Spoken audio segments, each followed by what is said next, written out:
According to a recent survey, 93% of women, especially men, feel burned out and feel guilty about taking care of themselves. So today, we're going to dive deep into this subject that resonates to so many women, manage time and energy. I have a very special guest here. She's a mom, entrepreneur, and beautiful woman. Please welcome Ekaterina. Hello, Lehen. Thank you so much for inviting me here today. Thank you so much for coming back. Second time shooting this episode, but this time's gonna be even better than before, definitely. So, Katerina, can you just introduce yourself, tell to our listeners a little bit of a background? Yes, sure. So, my name is Ekaterina. I come from Russia, from St. Petersburg.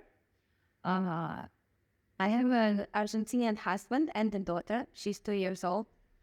And we moved to Bali around 2 years ago. So in Russia, I have a business, and now I'm also handling a business. I started one little business in Bali as well. So now I have two businesses. Yes, as a mom and a woman, we face make times a lot of challenge to bring leave it be active into so many different roles in life. Can't be constantly struggling to manage our time and balance the motherhood with our individual self, with our business side. So how is for you to manage all of these roles? So, I cannot say it's easy. I would say it's tough, especially because I also have two businesses and they're not small. So there's a lot of responsibility as well. So basically, I learn every day, and every day is the learning path to accept life as it is. Yeah, and I totally get that. But tend to explain to our listeners exactly what is your business, and then people can understand a little bit of the complexity that it's managing a business remotely from Bali. Yes, so my first business is short-let management. So I have a company called 100 Designer Apartments and Airbnb in Russia. So it's quite big, one of the big companies.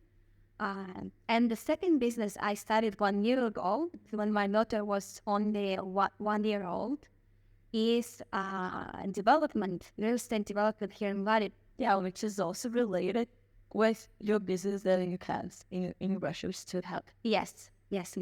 So these are my two businesses. Yeah, and how was for you to really swift this life? Because Katerina had her business based in Moscow only, right, in Russia, and then you got pregnant. So how was for you to manage this time of this transition time of being a businesswoman and then being a businesswoman and mom? Yeah, so it was one of the big challenges of recent years of my life, because moving to Bali meant that I had to say goodbye to a physical team.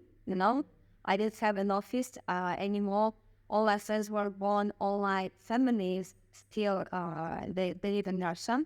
So I came here absolutely by myself with my husband and the daughter, and I had to totally set everything up at the same time while managing the business.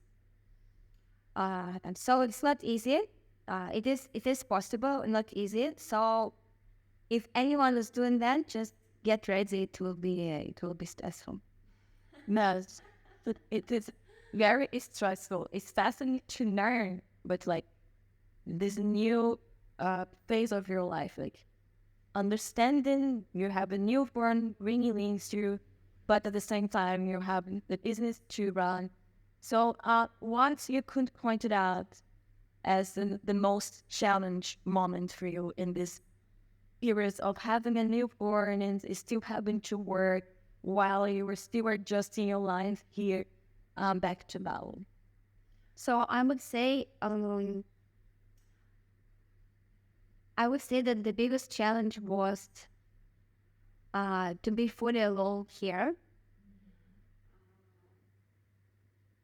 because not only that it's needed to set up and organize the life of yourself, of your husband as well, of the house and the family, and on the baby, but also to be able to still be the leader of the team, you know, and to be the leader of the team online, just when video calls is especially is the biggest challenge, actually. Yeah.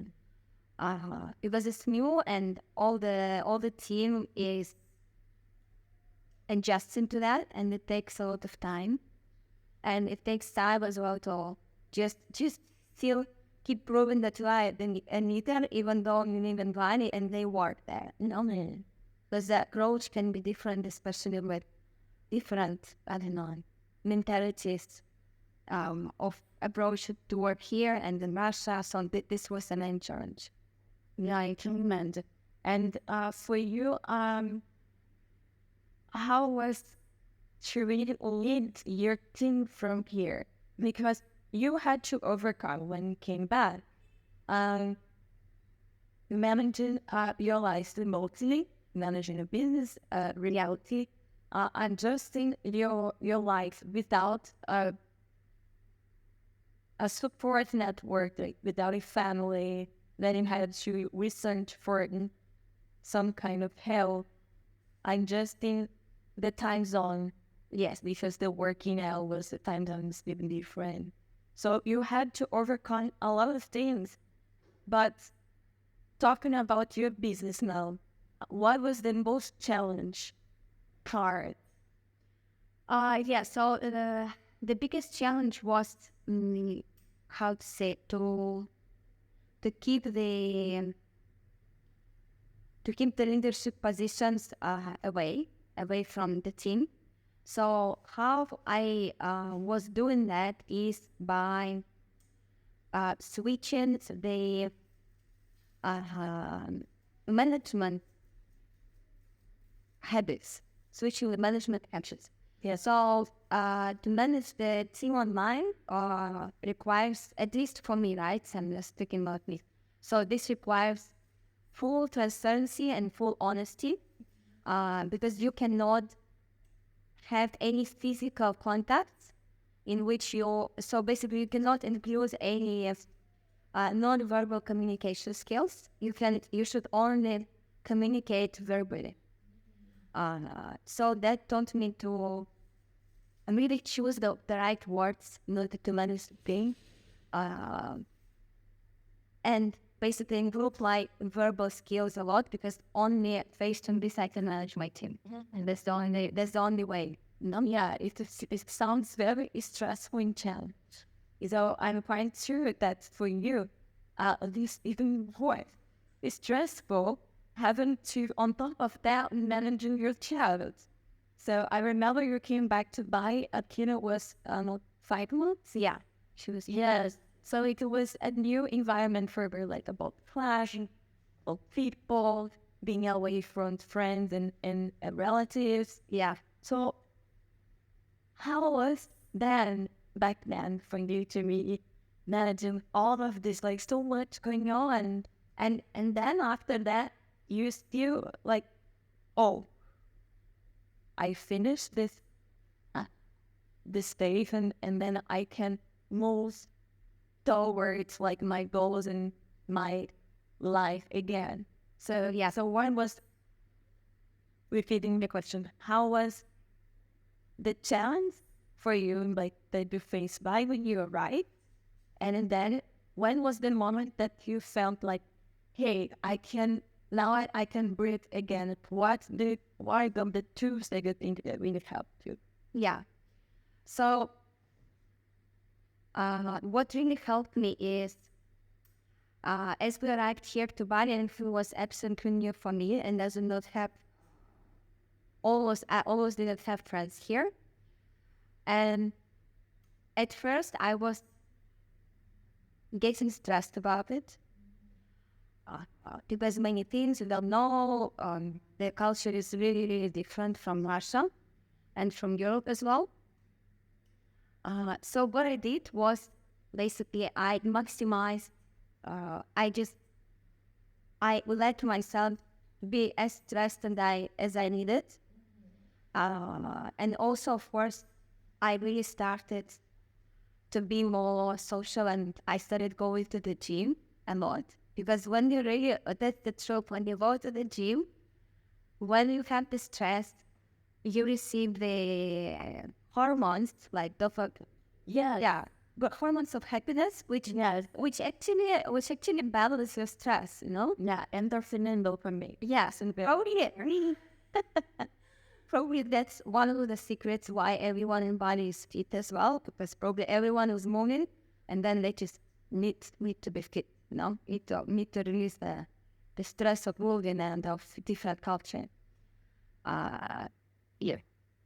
Yeah, so, people say, oh, you're talking about exercise, but I cannot agree more with this answer, because I truly believe that really including some exercise routine, and doesn't matter if it's just 15 minutes, if it's 1 hour, 2 hours, how long as you can, just try to add a little bit of exercise into your daily routine, because it's so important. And I think it really helps you, not just about the physical, but exactly what we mentioned, really producing these hormones of happiness.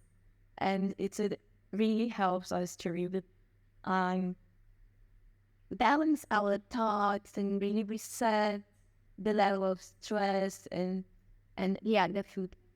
Also, I remember one thing, I found a psychologist, and basically I also had psychology sessions, and because this was the best, honestly, this was the best cure, just to speak with someone, not with your husband, because the husband doesn't want to listen to. Yeah, even when they are willing to listen, sometimes and they are cutting on to really, their willingness to really hear you. Yeah, well, they're not psychologists, right? So they can only listen, and then they cannot listen, they can hear. Yeah, they can hear. Yes, exactly. They can hear. Yeah, so psychologist is a very good point. So yeah, that's very interesting to point it out, because as a human, as couple, we all had our moments, and very few people really try to find a professional help to really take the signs for yourself and really find someone with the right knowledge and tools to help you go through this space. Yeah. So the tools that you mentioned that really help to exercising, and seeking for some psychologist or professional. Yes, and also socializing more. Yeah, yeah. Social life for me, it's also very important. But in the theory, it's very beautiful. I even wrote recently an article talking about the 5 pillars of priorities, which for me are very important. They are my family, spending time with my family, spending time with my husband, working, self-care, which includes gym, spa, and social skills.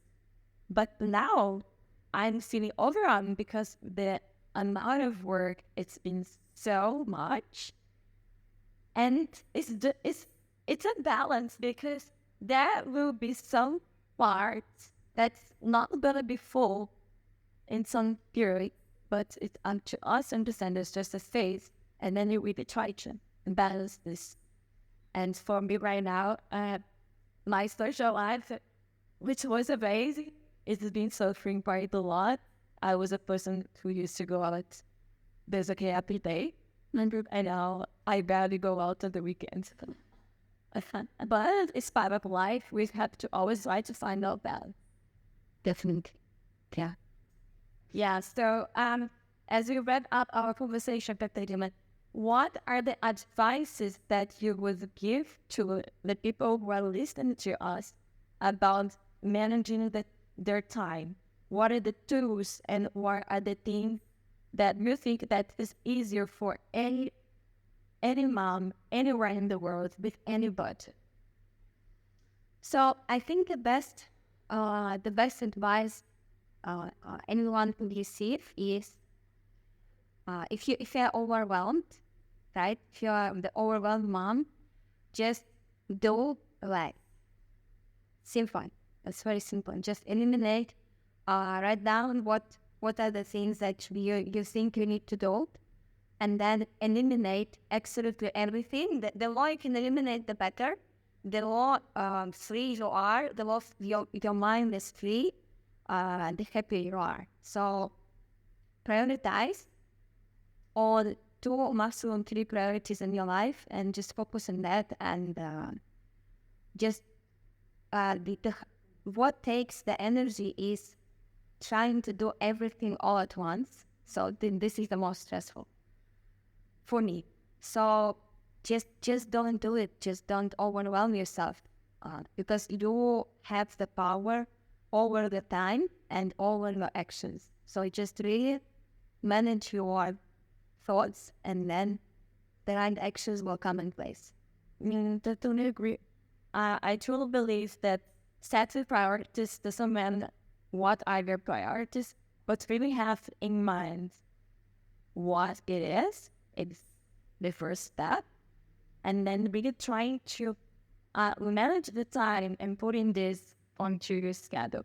Are your priorities up should be set all in one day, or your priorities can balance in a week or in a month, right? But set what are your priorities, how you can manage this time, and then move towards this. And having in your life that there will be time that you will not find the perfect balance, but there will always end the next day. So if you feel overwhelmed, just stop, relax, don't get frustrated that you couldn't really finish that work.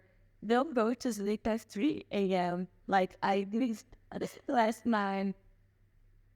Try to really rest, because if you're not rest, you cannot think well. Your cortisol gets super imbalanced, and then it's the whole disaster. So focus on your priorities, stick on it, and rest. That's my advice, Stephen. Perfect. That's really person time. Well, thank you very much for coming for the second time to talk and share life with us. I wish you a great summer. Katerina is heading down to Europe for the summer, and let's see where it's at. Thank you, Lorraine. Thank you so much. Thank you, everybody who watch us until now, and see you on the next episode of I'm a Mom, What Else?